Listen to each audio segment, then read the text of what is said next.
Hi there, my name is Stacey Mendelson, and I coach people through high conflict divorce.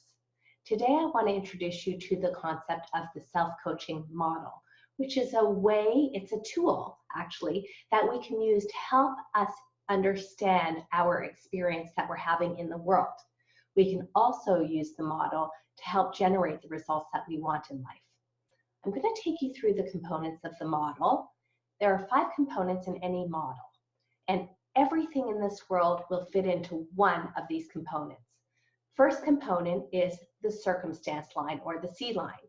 And the circumstance line are the facts of the situation, just the straight, bare facts, no opinions. It's something that has happened, something someone has done, or something someone has said. That is what goes in your circumstance line. There won't be any adjectives or opinions or commentary about it. Once you have a circumstance, generally we have a thought about the circumstance. And a thought is really just a sentence in our brain about a circumstance. That thought will generate the next line in the model, which is the feeling line. What emotion do we experience? What vibration do we feel in our body when we think that thought about the circumstance? The next line of the model is the action line. So when we are feeling that particular emotion, what are the things that we do, or what are the things that we don't do? How will we behave?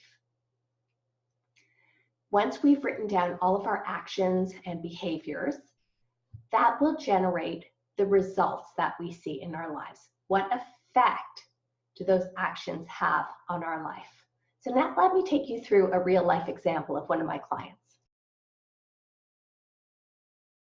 Last night, I spoke with one of my clients who was really in a terrible state.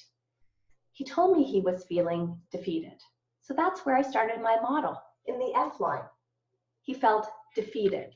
I said, "Why are you feeling defeated?" And the sentence that he gave me was, "My kids have no life outside of school." I said, "Oh, do you think that's a fact?"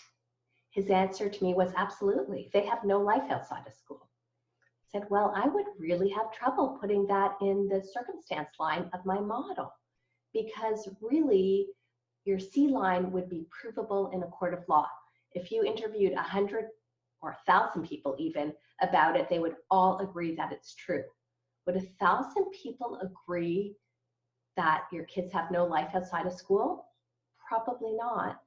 Some people would think that they have a pretty good life. They have a roof over their head, they have food on the table, they go to school, they have a father who loves them." So really, what you think is a fact is a thought that you're having about your mediation, about your divorce, and about your children. Okay, we've established that the thought is, my kids have no life outside of school. He feels defeated when he thinks that thought. I said, "So what have you been doing feeling so defeated?" He said, "I cannot get off the couch. I am just feeling awful. I keep beating myself up. I keep telling myself that it's so unfair that my kids have to go through all of this, that I brought them into this. I've even called my kids to apologize to them." I said, "Okay, so you've done all of those things and you're behaving this way. You can't really get off the couch, beating yourself up, calling and apologizing to your kids. So what effect is this having on your life? What's the result for you?" He had trouble answering that, but I could see it pretty clearly. The result for him was that he himself had no life when he is thinking that thought, that his kids have no life outside of school. And generally, your result will always tie back to your thought line of your model to prove that that is the thought that you're having. And that is the most amazing thing about the model. It will always explain what's going on in our lives.